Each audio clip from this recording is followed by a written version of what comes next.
बच्चों, कैसे हैं आप सब। बच्चों, आज फिर से मैं आपके लिए नई कहानी लेकर आई हूँ। आई होप कि ये वाली कहानी भी आपको और कहानियों की तरह बहुत ही अच्छी लगेगी।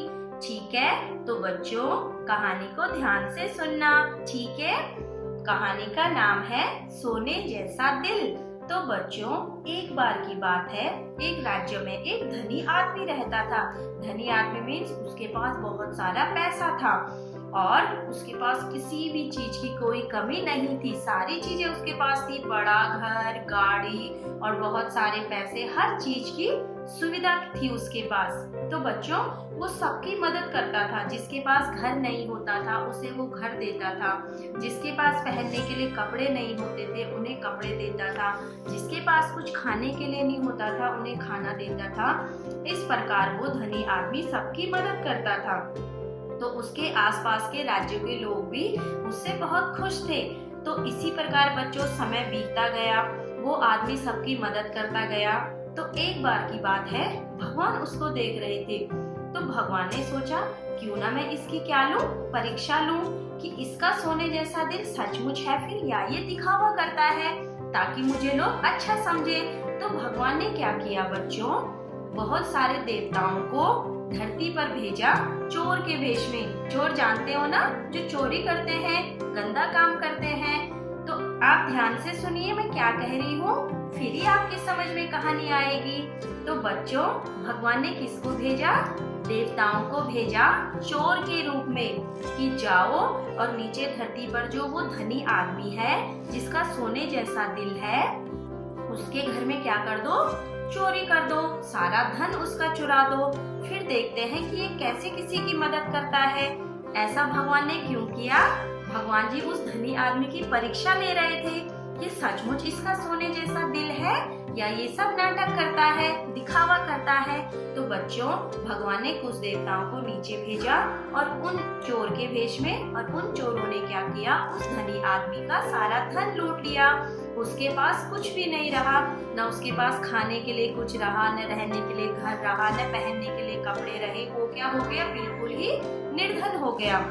इस प्रकार बच्चों एक दिन बीता, 2 दिन बीता, बहुत सारे दिन तक वो ऐसे ही बेचारा भटकता रहा। कौन, वो धनी आदमी, क्योंकि भगवान ने तो उसकी चोरी करवा दी थी ना देवताओं से, चोर के वेश में जो देवता आए थे।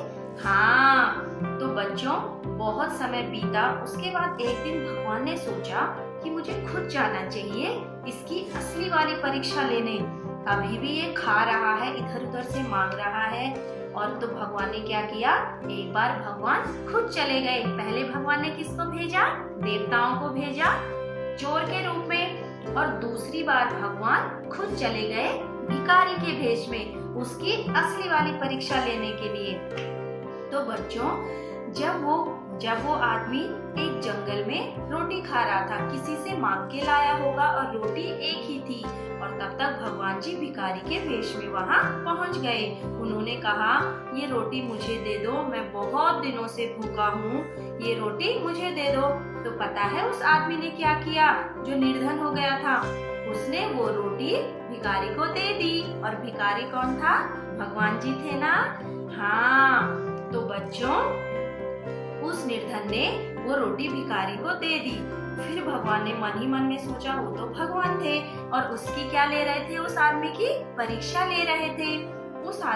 भगवान ने सोचा कि ये तो सचमुच ही सोने वाला दिल वाला इंसान है, इसका दिल तो बहुत बड़ा है, ये बहुत दयालु है, इसके पास एक ही रोटी थी और वो भी इसने मुझे दे दी, इसका मतलब ये तो सचमुच सोने के दिल वाला आदमी है ना। फिर भगवान ने क्या किया, अपने असली रूप में आए और उस आदमी को अपनी सारी सच्चाई बताई कि ये सब कुछ जो आपका धन लूटा और आप निर्धन हो गए, ये सब किसके कारण हुआ, मेरे कारण, कि मैं आपकी परीक्षा ले रहा था कि आप लोगों के सामने अच्छा बनने का नाटक करते हो या आप सचमुच ही इतने अच्छे हो।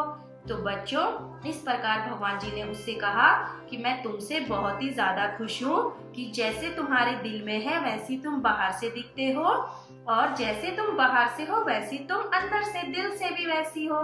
तो बच्चों, फिर भगवान ने उस आदमी का सारा धन लौटा दिया और चले गए। फिर वो आदमी फिर से धनी हो गया, फिर से सब लोगों की मदद करने लग गया।